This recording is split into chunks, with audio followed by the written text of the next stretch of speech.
أعوذ بالله من الشيطان الرجيم بسم الله الرحمن الرحيم واتل عليهم نبأ نوح إذ قال لقومه يا قوم إن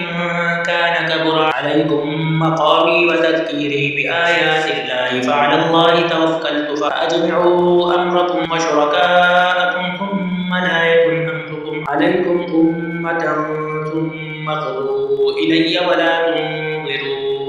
فإن توليتم فما سألتكم من أجر إن أجري إلا على الله وأمرت أن أكون من المسلمين فكذبوه فنجيناه ومن معه في الفلك وجعلناهم خلائف وأغرقنا الذين كذبوا بآياتنا فانظر كيف كان عاقبة المنذرين ثم بعثنا من بعده رسلا إلى قومهم فجاءوهم بالبينات فما كانوا ليؤمنوا بما كذبوا به من قبل كذلك نطبع على قلوب المعتدين ثم بعثنا من بعدهم موسى وهارون إلى فرعون وملئه بآياتنا فاستكبروا وكانوا قوما مجرمين فلما جاءهم الحق من عندنا قالوا إن هذا لسحر مبين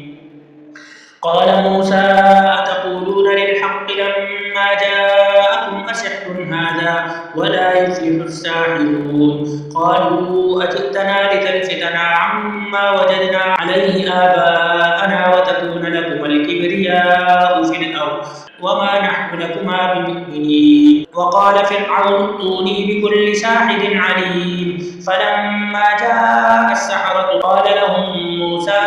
ألقوا ما فلما ألقوا قال موسى ما جئتم به السحر إن الله سيبطله إن الله لا يصلح عمل المفسدين ويحق الله الحق بكلماته ولو كره المجرمون فما آمن لموسى إلا ذرية من قومه على خوف من فرعون وملئهم أن يفتنهم وإن فرعون لعال في الأرض وإنه لمن المسرفين وقال موسى يا قوم إن كنتم آمنتم بالله فعليه توكلوا إن كنتم مسلمين فقالوا على الله توكلنا ربنا لا تجعلنا فتنة للقوم الظالمين ونجنا برحمتك من القوم الكافرين وأوحينا إلى موسى وأخيه أن تبوأ لقومكما بمصر بيوتا واجعلوا بيوتكم قبلة وأقيموا الصلاة وبشر المؤمنين وقال موسى ربنا إنك آتيت فرعون وملأه زينة وأموالا في الحياة الدنيا ربنا ليضلوا عن سبيلك ربنا اطمس على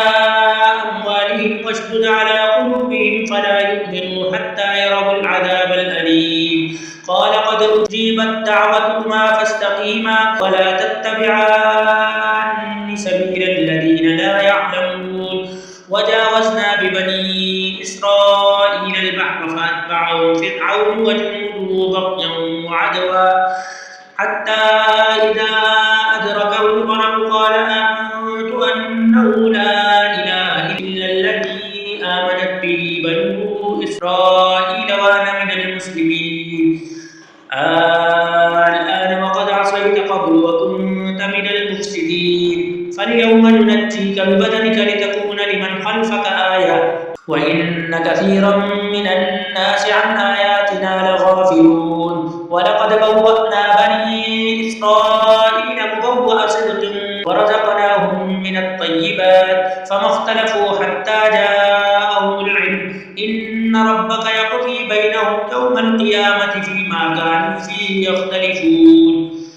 فإن كنت في شك مما أنزلنا إليك فاسأل الذين يقرؤون الكتاب من قبلك لقد جاءك الحق من ربك فلا تكونن من الممترين ولا تكونن من الذين كذبوا بآيات الله فتكون من الخاسرين إن الذين حقت عليهم كلمة ربك لا يؤمنون ولا ولو جاءتهم كل آية حتى يروا العذاب الأليم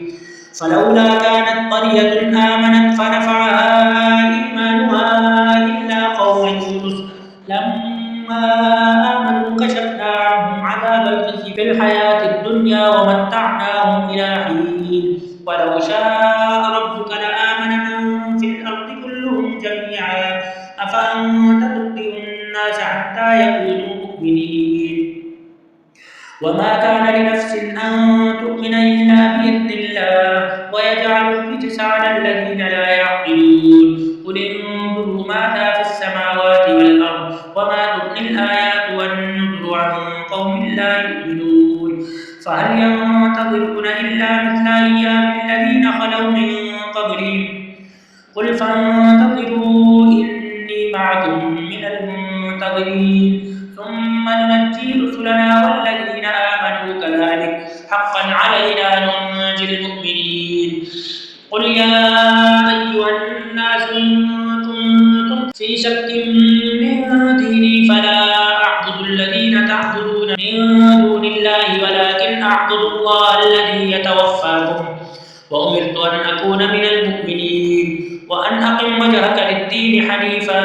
ولا تكونن من المشركين ولا تدع من دون الله ما لا ينفعك ولا يضرك فإن فعلت فإنك إذا من الظالمين وإن يمسسك الله بضر فلا كاشف له إلا هو وإن يردك بخير فلا راد لفضله يصيب به من يشاء من عباده وهو الغفور الرحيم قل يا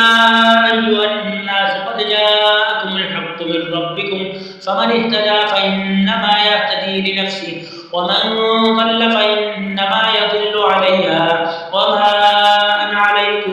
بوكيل واتبع ما يوحى إليك واصبر حتى يحكم الله وهو خير الحاكمين بسم الله الرحمن الرحيم ألف لام را كتاب أحكمت آياته ثم فصلت من لدن حكيم خبير ألا تعبدوا إلا الله إنني لكم منه نذير وبشير وأن استغفروا ربكم ثم توبوا إليه يمتعكم متاعا حسنا إلى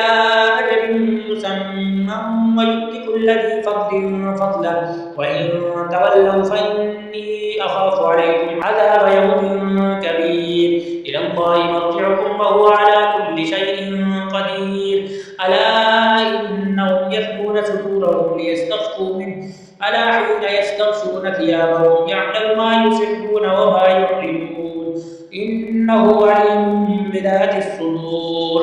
صدق الله العظيم.